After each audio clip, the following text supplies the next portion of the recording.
ची मोठी बातमी आपण बघूया। बारामती विधानसभा पोटनिवडणुकीची रंगत दिवसागणिक वाढत चालली आहे। सुनेत्रा अजित पवार स्वतः या निवडणुकीसाठी मैदानात उतरत आहेत आणि त्यांच्या विरोधात काँग्रेसनं शड्डू ठोकलेला आहे। काँग्रेसकडून 6 इच्छुक उमेदवारांच्या मुलाखती घेण्यात आलेल्या असून सोमवारी दुपारपर्यंत उमेदवार जाहीर करण्यात येणार आहे।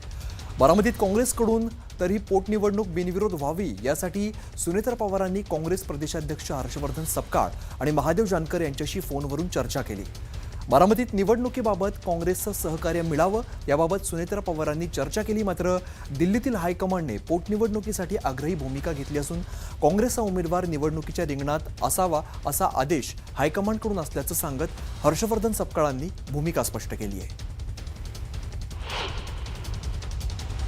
बारामती विधानसभा पोटनिवडणुकीच्या संदर्भामध्ये त्या दिवशी पक्षाच्या वतीने जाहीर करण्यात आलेलं आहे की अजितदादांना श्रद्धांजली म्हणून आम्ही ती निवडणूक लढवणार नाही। त्या भारतीय जनता पक्षाबरोबर निवडणूक लढत आहे,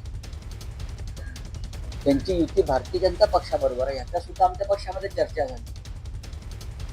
त्या काय महाविकास आघाडीचे उमेदवार नाही आहेत, त्या भारतीय जनता पक्ष आणि अजित पवार गट असे त्या संयुक्त उमेदवार असतील। अशा वेळेला त्यांनी जरी चर्चा केली असली माननीय उद्धव साहेबांशी तरी उद्धव ठाकरे साहेब निर्णय अद्याप कोणताही निर्णय घेतलेला नाही। या दोन्ही ठिकाणच्या ज्या जागा आहेत या सर्व स्त्रोत आहे की तुतारी चिन्हावर राष्ट्रवादी या निवडणुका लढल्या होत्या, ते लढत नसतील तर काँग्रेस त्या ठिकाणी लढण्याकरता तयार आहे अशी सविनय भूमिका ही काँग्रेस पक्षाची होती आहे। आणि या भूमिकेच्या अनुषंगानं आम्ही या संदर्भामध्ये राष्ट्रवादी शरदचंद्र पवार गटाचे जे प्रदेशाध्यक्ष शिंदेसाहेब यांच्याशी ही आमची भावना त्यांना कळवलेली आहे। उद्यापर्यंत उमेदवाराचं नाव देखील आमच्या काँग्रेस पक्षाच्या वतीनं हे अंतिम आम्ही त्या ठिकाणी करणार आहोत। दरम्यान सपकाळांच्या भूमिकेबाबत तटकरे नेमकं काय म्हणाले आपण बघूया। म्हणूनच आम्ही खरगेजींच्या जवळ बोलणार आहोत, कारण शेवटी महाविकास आघाडीमध्ये ही जागा पवार साहेबांच्या राष्ट्रवादीकडे आहे। त्यांनी उमेदवार न देण्याची घोषणा केली आहेच, त्याबद्दल मी ऋण व्यक्त केलेच। काँग्रेसशी सुद्धा आम्ही जरूर बोलू, आणि ज्या पार्श्वभूमीवरती निवडणूक होती आहे त्याच्या संवेदना लक्षामध्ये घेता, त्यातल्या भावना लक्षामध्ये घेता काँग्रेसने सहकार्य करावं अशी प्रदेशाध्यक्ष म्हणून माझी भूमिका आहे। तर दुसरीकडे या मुद्द्यावरून अशोक चव्हाणांनी मात्र काँग्रेसला जोरदार टोला लगावलाय। तर काँग्रेसची जी अवस्था आहे माझ्यापेक्षा लोकांना माहिती आहे। बारामतीमध्ये स्पष्टच बोलायचं तर काँग्रेसचं अस्तित्व कधी नव्हतंच, त्यामुळे बारामती मतदारसंघामध्ये काँग्रेसने जरी लढवली तर ती नाममात्र लढवल्यासारखं होईल, उपयोग काय होणार। एकीकडे काँग्रेस निवडणूक लढण्यावरती ठाम असताना ओबीसी आंदोलक लक्ष्मण हाके बारामती पोटनिवडणूक लढवणार आहेत।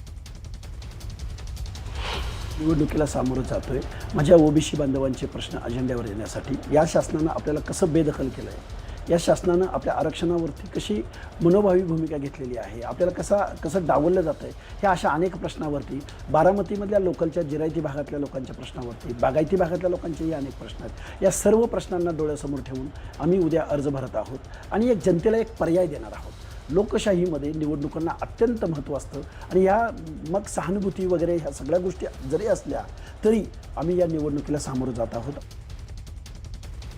तर बारामतीमध्ये अजितदादांच्या निधनानंतर जय पवार यांनी पहिल्यांदाच भावनिक भाषण करत कार्यकर्त्यांना साथ घातली आहे।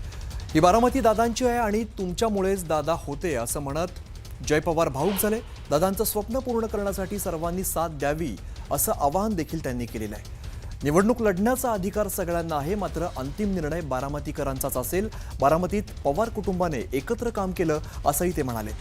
यावेळी बोलताना त्यांनी अजित पवारांच्या विमान अपघाताबाबत सुद्धा भाष्य केलेलं आहे। अपघात की घातपात याबाबत अद्याप स्पष्टता नसल्याचं म्हणत व्हिडिओ पाहिल्यावरती अनेकांच्या मनात शंका आहे असं जय पवार म्हणाले। जोपर्यंत तपास पूर्ण होत नाही तोपर्यंत VSRच्या रोहित सिंगसह संबंधितांना अटक करा अशी मागणी देखील जय पवारांनी केली। तर दादांचं स्वप्न पूर्ण करण्यासाठी साथ द्या असं आवाहन जय पवार यांनी केलेलं आहे। निवडणूक लढवण्यावरती एकीकडे काँग्रेस ठाम दिसतंय तर दुसरीकडे आपण बघतो जय पवार हे भावनिक साथ घालताना आपल्याला दिसत आहेत। विमान अपघाताबाबत सुद्धा जय पवारांनी वक्तव्य केलेलं आहे, त्यांनी शंका उपस्थित केलेली आहे। यानंतर जय पवारांचं भावनिक भाषण बघायला मिळालं आणि कार्यकर्ते सुद्धा भावूक झाल्याचं आपल्याला बघायला मिळत आहे। दादांचं स्वप्न पूर्ण करण्यासाठी साथ द्या असं जय पवार साथ घालतायत।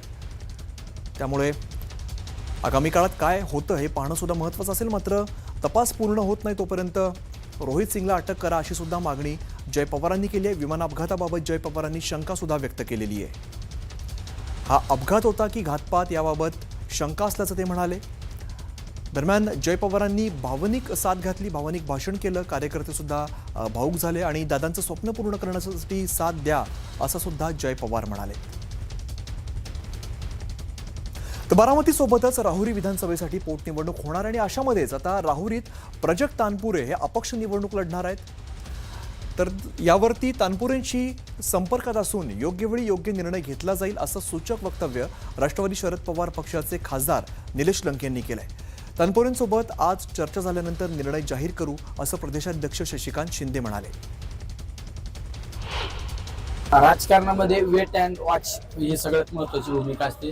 सगळ्या गोष्टी समाजासमोर मांडण्यापेक्षा काही राजकीय डावपेचाचा भाग असतो. ते यशस्वीरित्या खेळ खेळला पाहिजे. प्राजक्त तानपुरेंशी तुम्ही संवाद साधणार? संवाद साधणार म्हणण्यापेक्षा माझ्या लोकसभेच्या निवडणुकीमध्ये त्यांनी राहुरी तालुक्याची जबाबदारी ती खांद्यावर घेतली आणि ते यशस्वीरित्या पार पाडली. त्यामुळे आम्ही रोज डेली टू डेली एकमेकाच्या संपर्कात असतो. त्यामुळं जे काय घडन ते योग्य घडन आणि चांगलं घडन. प्राजक्त तनपुरेंशी काल माझी चर्चा झालेली आहे. ते मला आज माझ्याशी आणि जयंत पाटील साहेबांशी बोलणार आहेत आणि मग त्यांच्याशी चर्चा झाल्यानंतर मग आम्ही पुढची भूमिका जाहीर करू. क्लेम आम्ही ठेवलेला आहे, आम्ही लढवण्याच्या संदर्भातली आमची भूमिका ठेवलेली आहे.